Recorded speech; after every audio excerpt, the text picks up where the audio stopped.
to expect the unexpected. I think none of us ever felt like I was. Like yesterday, I was talking to my mom and realized that children are going to go back to school after 2 years. Yeah? So everything unexpected has happened in the last 2 years. Work from home culture, to a large extent, has spoiled the culture of working itself. It is not there are no limits of time.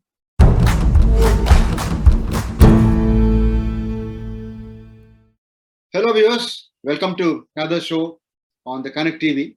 In today's chat show, we have Miss Aditi Kapur Chawla from Delhi. She's been into textile designing, and what is more important is that she's joining us today for a chat show in the context of the International Women's Day. You know how women can become entrepreneurs without depending on anyone, and what kind of challenges do they face, and what kind of bits of advice that Aditi can provide to them. So to begin with, Aditi, welcome to the show.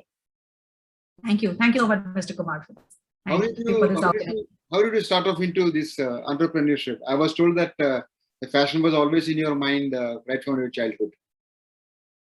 Yes. So actually, it's been quite a strange journey. In some ways, I think in my dreams, I always want to do something of my own.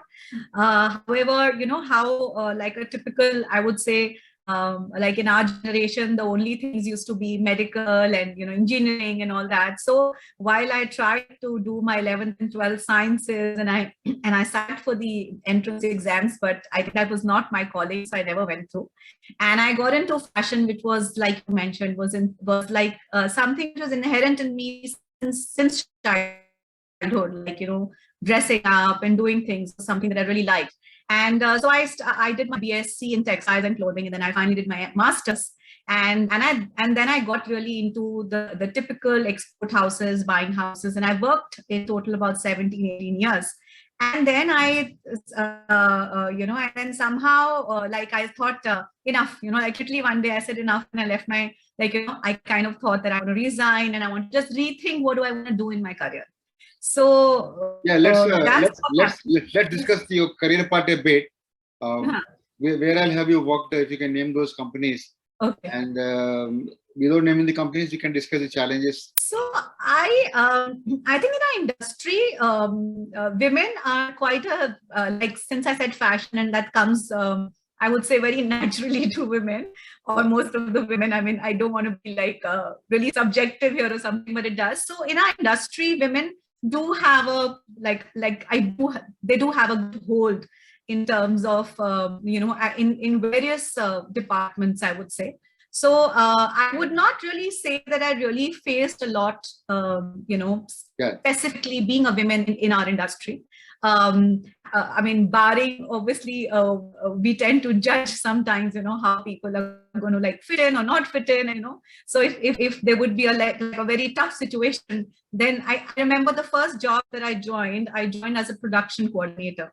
And production is something people don't look at women about, they literally feel it's more of a men's thing. So that, again, that judgment comes here, that that thing comes in here. So when I joined this particular company, way back, they literally, I mean, didn't say it anything at that point of time, but and while my stint there was not very long, but when I was leaving, I was told by many of them that they thought that I would not last more than a week, 10 days, So that is how, like, I was judged at that point of time, being a woman, being like whatever ways that they judged me, but that is what it was. So that is what. And you proved them wrong. I could prove them wrong. I absolutely could prove them wrong. So it was like, a great thing that happened. I mean, if I look back in my own upbringing, my father was quite conservative, and he wanted me to marry as soon as I finished my college. But somehow, I convinced him, and I could emotionally blackmail him, and then I started my career, And then there was no looking back, and he was also proud of what I was doing, but I had to fight it through. So obviously, this was about 30 years back, 25 years back. Things have changed, really changed now. But I still feel that there are certain, families still. And like I said, I was able to do my best work because I did have a support system. So in terms of I was in a joint family which was supportive. My husband was supportive, so I didn't have any challenges. So You have been lucky enough, but among your peer groups, say among your other friends, yes. have you seen people facing issues at home? Absolutely, absolutely. If you don't have a support system at home, for example, you have a small child, how will you come to work? And every second, third day, you cannot say that I cannot come to work. Or I mean, work from home has started now, and especially in our industry, work from home is not something which is really, because you have to be at the production floor, you have to see your samples, you have to, see what is happening. So work from home, though it's also come in now in the last 2-3 years, pandemic has taught us, but it was never like, you had to be there. Work from home culture, to a large extent, has spoiled the culture of working itself. It is not there are no limits of time. At any point of the time, though they're supposed to start office at 10 o'clock, say 9:30, but people will start getting calls at 8 o'clock in the morning and odd hours in the afternoon, supposed to take siesta or take care of the kid. They are unable to focus on the child's online education. All these challenges had come up. So it's as you said, it's a great learner. I mean, you have done lots of. He's a great teacher, rather. The COVID, the pandemic. So, what have been your observations from the pandemic? Lots, Mr. Kumar. I think one thing I have learned, and I think most of us would relate to, is to expect the unexpected. I think none of us ever felt like I was. Like yesterday, I was talking to my mom and realized that children are going to go back to school after 2 years. Yeah. So everything unexpected has happened in the last 2 years. So, so it's the same, like literally the leather story was launched, I would say a month before the lockdown happened. And we never, even when it happened, we didn't think that it's going to be like that. We thought it's going to be a couple of weeks of summer vacations, which we've got me after 25-30 years, and we'll be back to normal, and we didn't realize what are we getting into. So it's just been like a series of unexpected, which I think since I was on my own, absolutely, it was about always racking my brains to think out of the box, that what can we do now, like what is the best, how can I best utilize the time now, or what is the best way to utilize. I think that is very important for us to always look back at the situation in a way and see what can I get out of here? What is the best way to now go forward? Theoretically speaking, all this sounds nice, but during lockdown, I'm not sure how long this would last also. Yes. Should I be prepared for a month, 2 months? Yeah. That's where I think this certain kind of imbalances, stresses and strains, came to play. Yeah. It's been really, really tough times for most of us. It's been tough for many people, but it's tougher for the kids. Yes. Your child must have started going to the school earlier, and then suddenly there's a break. Now, when does my school reopen? Today, in fact, I don't know whether you've come across this kind of situations. Lots of people are finding challenges now on in the reopening era, because kids have to go to the school for the first time. The people who are born, say 1 year, 2 years before, at 2 you don't go to school, maybe at 3. So they are 4 years old, the end of 4 years old. That is creating a lot of challenges. Yes. It's been challenging. It has been challenging. When you started off the leather story, tell us the story behind the leather story. The story behind the leather story. So when I was sitting and thinking names for the leather story, there were many names, and it's been a very typical startup where I've been where I've really racked brains of my friends and my family, and former colleagues, etc. So during such conversation, the one name which had kind of in my mind was the leather story. And because I was very sure that I wanted to use leather as my main raw material, so to me, leather I wanted the company to be associated with leather.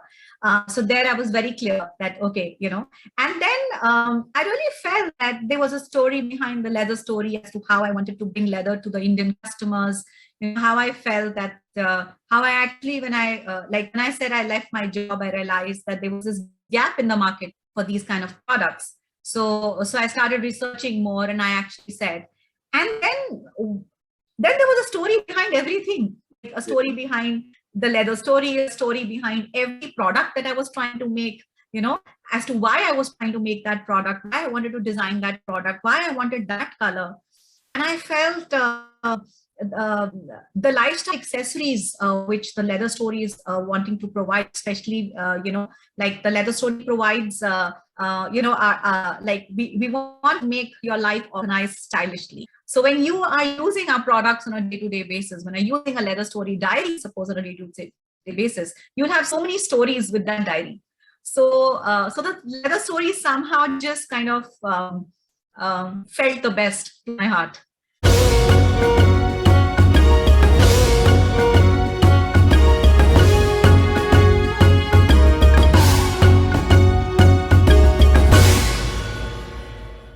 We have, so like I said, the categories that we do are purely lifestyle accessories. So we do travel. So we do travel wallets. We do other kind of travel goods like luggage tags. We also give you like toilet kits, the vanity kits, etc. So anything that you will need in your travel to organize your stuff. In the work from home category, we do diaries, we do desktop accessories, we do a lot of pen cases and pencil cases. We do sunglass cases. In the more home product, we are doing watch boxes. So we all have like a collection of watches, and I would think that I keep them all separately, and I'm trying to think now where is which one. So we designed a box in which you could keep all of them together. And then we thought, okay, when I'm traveling, what I'm doing. So we came up with a travel watch rolls. You can keep 2-3 of them and get it with you. So these are like all different kinds. Then obviously our credit card holders, our money holders. So everything to make your life like more organized, because we are anyways always on run. So and where do you get them made? So we work with, considering I had the background of working in the leather industry, I knew some, I knew some small setups where these artisans were working. So I reached out to them, and I procure my leather, and I would go there and I would sit there and I'll work with them. So these are they are mostly Delhi NCR factories, which is easier. However, it also depends as to what I'm doing. For some of my product, I also get them manufactured like Calcutta. I am right now in talks with some of the suppliers in Chennai. So it's like wherever the main hubs are, and every place has its own specialty in terms of their construction, in terms of the look, etc., in terms of the leathers that they can give. So I kind of go to that place to work work with them. And do you come to Mumbai also, because the Dharavi in Mumbai is supposed to be the center of leather activity? Yes, I have done some work with Mumbai also. And how do you tackle the issue of generally there have been lots of allegations that from people like PETA on using the calf leather, people have been killing, because that has a very soft touch leather kind of a thing. But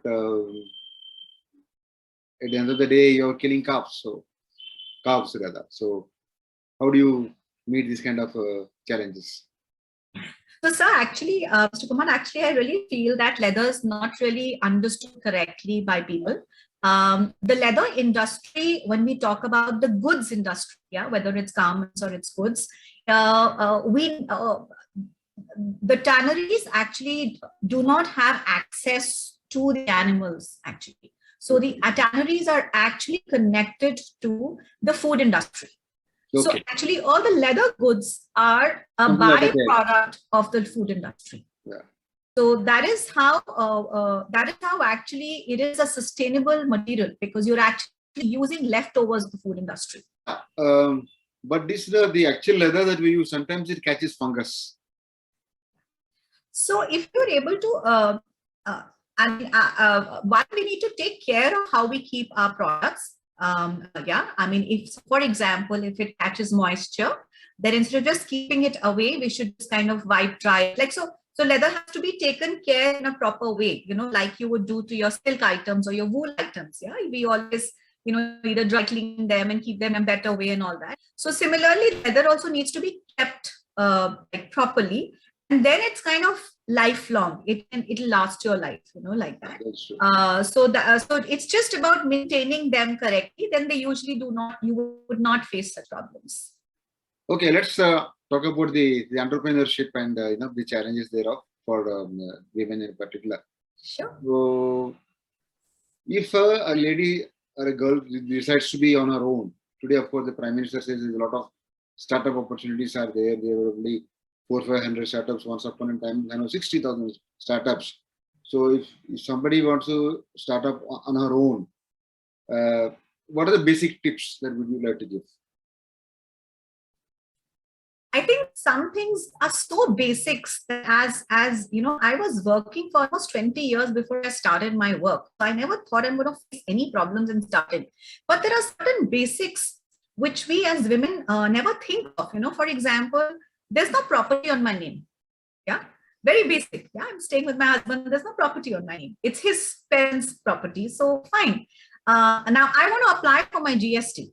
I want to apply for my company. I can't do that. Yeah. So I need to already rent, either, have a rent agreement in place, or so there are certain things which are still so patriarchal in our society that I was dependent, to show all kind of paperwork to just get a GST certificate for my work. But GST, you can't get GST in your name if you have a PAN card, a business. So for a GST, because GST is a work-based, so I need to show an office. So I need an office address. Yeah. So then you have to get an NOC from my husband saying that I'm authorizing you to use my place. Yeah, yeah, right.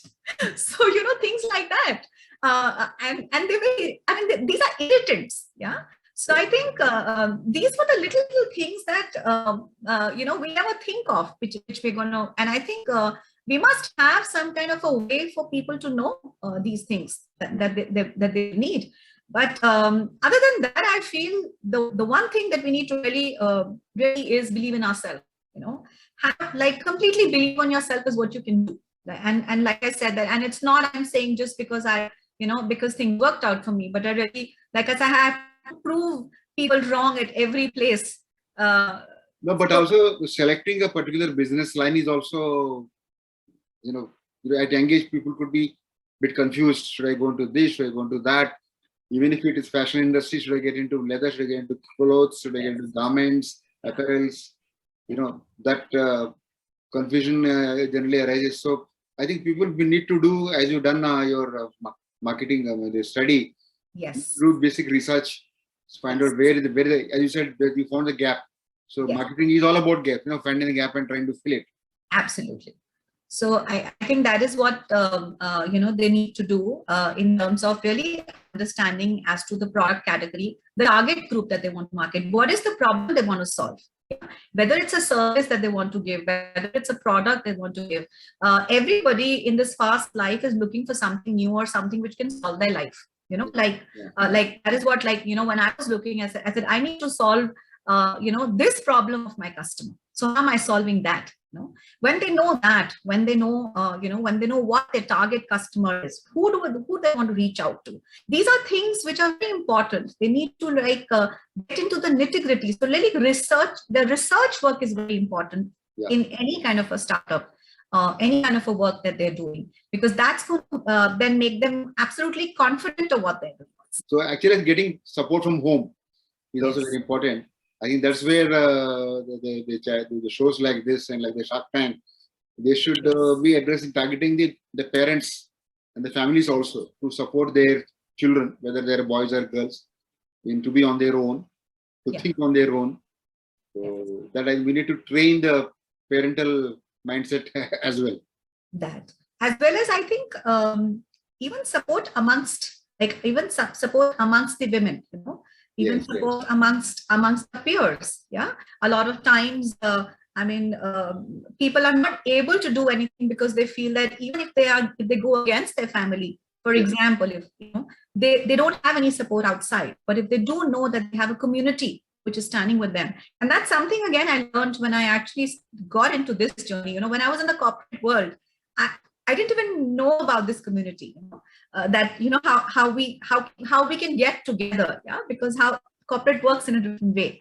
Yeah. However, when I started this journey, I actually felt, I actually met many like-minded people. I actually, I actually was a part of certain these women communities who were genuinely there to help each other, and I think that is something which also really, is very good support system that Also, I think women can have. it's important for the successful or the women or the people who have achieved something to form a community and Yes. reach out to the people who want to be on their own. Yes, like a mentorship kind of a thing, like people can reach out to you and you give them that support. So also, that, in urban areas where I've been, people like you, my daughters, they have been lucky enough to have the kind of either support or they can reach out to people. They have the communities, etc. But still, in Indian setup, Indian society, there are lots of girls and women who have not been reached out, and they are still under tension. They might be suffering also. So I think it's also important for people like you and me and the government to reach out to them, because this is what the International Women's Day all about. yes. The cultural change has to come in. I think communication plays a lot of role. Then people like you talking openly, kind of chat shows, reaching out to the people, different languages.